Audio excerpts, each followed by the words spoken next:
Hi, my name is Travis Robertson. I am in second period drafting, and this is my hinge project. So, um, we spent the first week designing a hinge, um, and this is what this is what it looks like.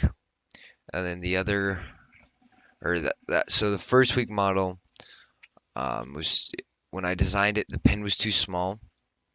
Um, when I designed the second model that I have in my hands and that's on the screen, I added a keyway. So this keyway goes inside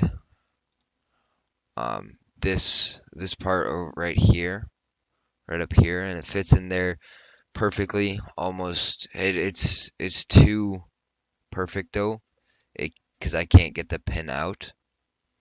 But it works really well. I mean, you can see it slides really well. Um,